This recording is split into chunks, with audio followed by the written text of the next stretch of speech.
Mga ka-sports, kung akala ng iba tapos na ang kwento ni Kai Sotto, nagkakamali sila. Dahil ngayon papasok tayo sa isa sa pinaka-importanting yugto ng kanyang career sa Japan. At ito ang posibleng maging sweetest revenge at biggest game ng kanyang mga laro. At hindi lang yan may malaking balita rin tungkol sa Gilas Pilipinas na pinuri mismo ng ilang foreign basketball personalities. At may isang nakakagulat na usapan, isang former Thai superstar daw ang gusto nang umalis sa Thailand at gusto raw maglaro sa PBA bilang Asian import. Kung trip mo po ang itong content, may follow at pa-subscribe na rin. Tara po, simulan na natin. Mga ka-sports, kung hilig ninyong bumili ng mga Gilas jersey, Gilas accessories at mga gamit na pang basketball, habang nanunood po kayo sa aking mga videos, kindly check this basket on this lower part ng ating video at magpa-pop up yung ating mga items sa gilid. Mga legit po yung mga items dyan, and see to it po na makabili po kayo ahead of time kasi meron po yung mga discounts and mga promos depende po sa seller. And also, kunting suporta din as a content creator po. Salamat! Simulan natin sa pambato ng Pilipinas, si Kai Sanchari Sotto. Matapos ang lahat ng pangungutya, mga doubts, injuries at underestimation sa kanya, unti-unti na namang bumabalik ang momentum ni Kai sa Japan. Kaya sinabi ng marami, this could be his sweetest revenge. Ito ang game na magpapatunay na hindi siya bust. At ito ang laban na magpapatigil sa lahat ng kritiko. Dahil hindi lang basta laro ito career statement game po ito. So ngayon mga sports, needed na po si Kai sa kanyang team. Sa ngayon ramdam ng Koshigaya Alphas na kulang sila ng presence sa loob. Yes po, may shooter sila, yes may system sila, pero ano ang wala? May injured po sila na player. So needed talaga nila ng legit big man at walang iba si Kai Sotto. Bakit? Dahil nga isa siyang legit 7'3" rim protector, may presence sa ilalim, may matchup problem sa kalaban at angkor sa depensa at boards. At like I said, sino ang perfect para dito? Wala nang iba kundi si Kai Sotto. Marami sa mga Japanese fans ang nagsasabing once Kai gets full healthy, iba ang magiging identity ng Koshigaya. Meaning,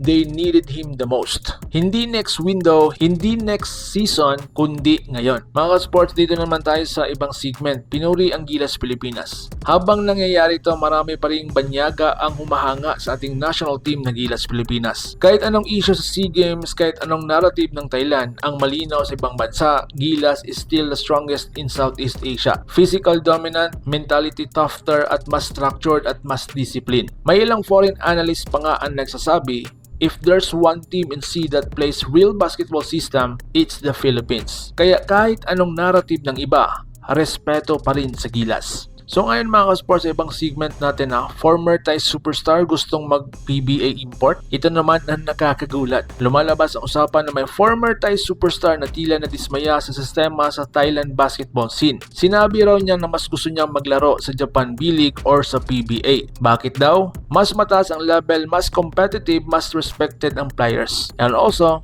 mas professional ang environment. Mga ka-sports, kung totoo ito, malaking sampal ito sa Thailand basketball. At malaking compliment para sa Pilipinas. Imagine na isang Thai star na gustong maglaro sa liga natin. Ibig sabihin, PBA equals still the one of the most respected leagues in Asia. So ngayon mga ka-sports, balik tayo sa Gilas. Anong impact nito sa future? Kung magtuloy-tuloy ang paglalaro ni Kai at bumalik ang 100% niya na body fit, lalaki ang kanyang value, lalaki ang respeto ng Japan sa kanya at lalaki ang kumpiyansa ng Filipino fans. Mas gaganda ang future niya sa national team.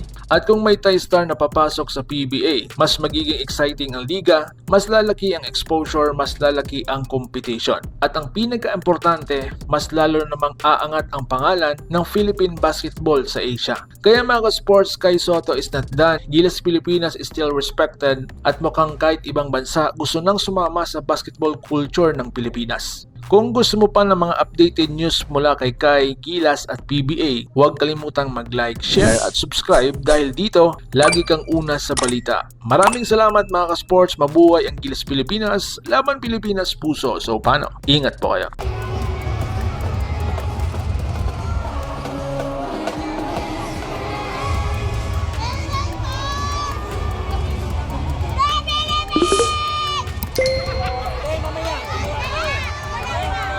Mga ka-sports, kung hilig ninyong bumili ng mga Gilas jersey, Gilas accessories at mga gamit na pang basketball, habang nanonood po kayo sa aking mga videos, kindly check this basket on this lower part ng ating video at magpa-pop up yung ating mga items sa gilid. Mga legit po yung mga items dyan, and see to it po na makabili po kayo ahead of time kasi meron po yung mga discounts and mga promos depende po sa seller. And also, kunting suporta din as a content creator po. Salamat!